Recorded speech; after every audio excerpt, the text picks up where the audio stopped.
Hey guys, in today's video, we are going to be running through exactly how you guys are supposed to be punching.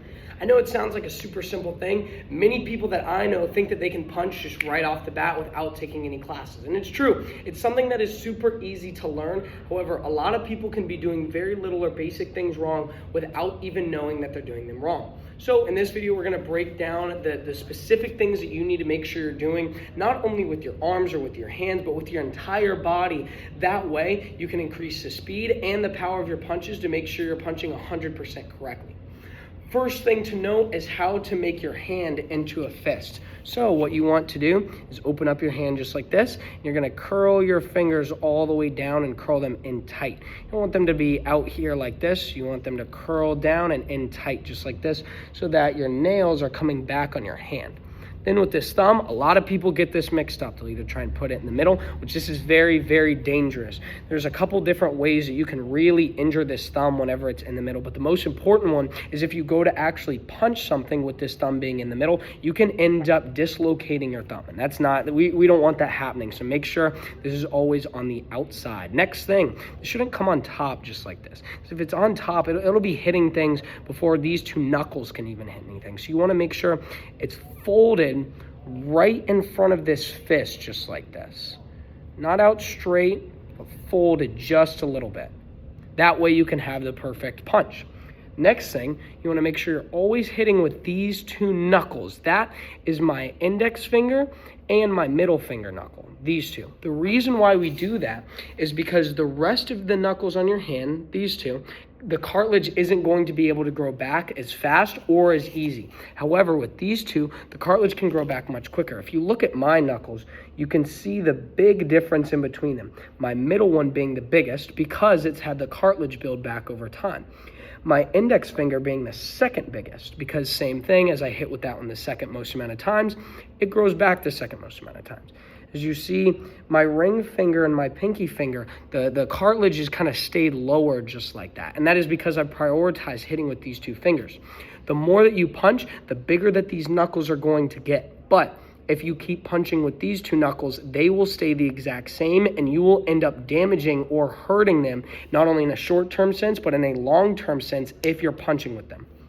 A lot of students ask me, how can I make sure that I'm always hitting with these two knuckles? And that goes on to our next thing. So once you've got this perfect hand just like this, the next thing you want to make sure you have is a perfectly straight wrist. If your wrist is bending whenever you're punching, you can get a lot more injuries and things hurt in your arm than just this hand here. It can lead to things in your elbow or in the rest of your forearm being hurt, but most importantly, and probably the one that happens the most, is many wrist injuries. We don't want sprained wrists, we don't want injured wrists, so we have to make sure this arm is staying completely straight the entire time that we are punching. Next thing, to hit with these two knuckles, it's very important that you almost punch on an angle. A lot of people think that you're supposed to punch completely horizontally. And while you can punch like this, the best way to punch while making sure you're always hitting with these two is kind of having this line come right down your arm and shoot off of this index finger. So you can kind of see that on mine whenever you look down just like this. See that perfect line that comes right from my elbow all the way down to these two fingers? That's the kind of angle that you want to have. Like I said, it's not perfectly horizontal. It's definitely not vertical. It's kind of like this, just a little bit. Same thing with this opposite hand. It should have that little bit of an angle. That way you can have a perfectly straight line. A lot of people, whenever they're punching, they're either punching from down here or they're punching overhand. So in your punches, you always want to make sure you're punching straight. Your arm should be coming right from your face. Just as an easy practice, you can put your hands right up by your face and have them go out straight just like this. Your knuckles should be the one that are leading your arm out. So as I'm punching out just like this, they're leading my arm. It's not my arm leading my hand. You see the difference? On this one, it's my arm leading my hand, where I'm having a lot more motion in my arm than I'm having in just my hand here. But you want to make sure that hand is going out completely straight rather than having your arm move to have your arm go out straight. See that? See the difference? We should be punching like this. A good practice is to always bring your hands back to your face. If you end up in a situation where you need to defend yourself and to be able to fight, it is very important that you are guarding your face. some of the things that you need most in your entire body are right here. This is how you eat, smell, and see. And so it's very important that we're guarding every single important sense that we have on our face. So we're just like this, our hands are up like this, and you're practicing doing these punches out in front of you. Practice doing this just for a little bit. Make sure that hand is out on an angle. Make sure that arm is completely straight, and you're punching out in front of you just like this. Once you've practiced that a couple times, that leads us on to our next thing. How our entire body should be moving whenever we're throwing these punches. It's good that I can throw my punches like this, and I can throw them pretty fast, or I can throw them pretty strong, but I'm not going to be able to get the max amount of speed or the max amount of power with my punches if my body is completely stationary. Anytime when you're sparring, one of the things that I tell students the most is stay on the balls of your feet or on your toes, and you should bounce whenever you're sparring. This doesn't mean that you have to be going like this whenever you're sparring, but you're just doing a little bit of movement. We do this to make sure that we're not staying flat-footed. Whenever you're flat-footed, you have a very limited amount of movement. So it's important to stay up on the balls of your feet. Keep these hands up, and then whenever you're punching with a certain hand, that foot is going out with it. So you see out, in, out, in, out, in. From sideways, out, in. Now, with this second one, I can go out, out, back. 1, 2, back. Now, you put a little bit of imagery in your mind. So imagine if you're actually needing to defend yourself and there's someone that's similar arm length and similar height of you, you guys are going to be at a point where both of you can hit each other, and if you step back, you're at a point where both of you are going to miss each other. So whenever you find yourself in this situation, it's important to kind of imagine this line. You see this line that's right out in front of me? I'm going to use this line to imagine from here, I can't hit the person out in front of me. But from here, I can. I have a longer reach.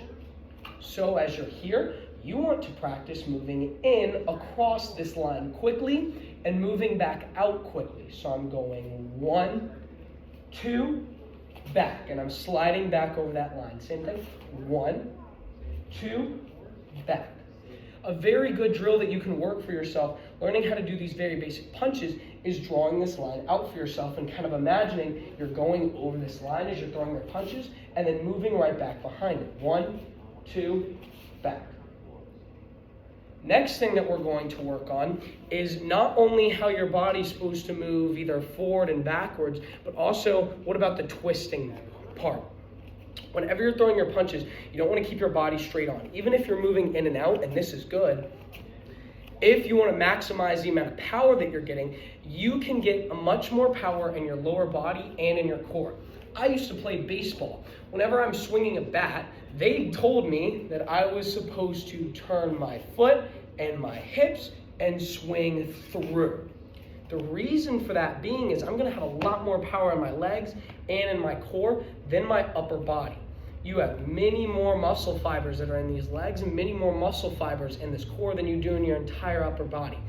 The reason for you wanting to punch with the rest of your body is because you're going to get much more powerful punches with all those extra muscle fibers if you're using the rest of your body. So we're here. You can do that move in and move out drill, but now I want you to practice the twisting drill. You're going to punch with your lead hand, step in, and then whenever you throw your second hand, twist your body. See how now my body is facing right in front, like I'm square to my opponent? I'm here, I'm sideways. 1, and I twist as I throw the second one. The way my back foot moves is very important. Watch it.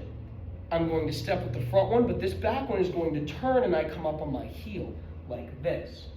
I want to make sure my weight isn't all the way forward and I'm leaning out like this, because we have an old saying that every inch you lean over, you lose 10% of your power. And so we want to make sure we're keeping our backs up straight, but you want this heel coming up off the floor. That way, you've got an even amount of weight on both feet, bam, bam. And then you're twisting to get some extra power from the rest of your body into these punches. So you're here, and now you can drill both those things together. You step, step and turn, back. There's that line. Step in, step and turn, go back. Always make sure to keep those hands up. That's the basic just for your 1-2 punches. We'll go over those just for today. There's separate videos that you can watch that'll be made for my sparring class if you would like. That'll be going over the different kinds of ways that we can throw punches and different techniques that we can use more into detail than this video. But if you just wanted to learn the basic 1-2 punches, that was it for today's video, and I hope you have a good rest of your day.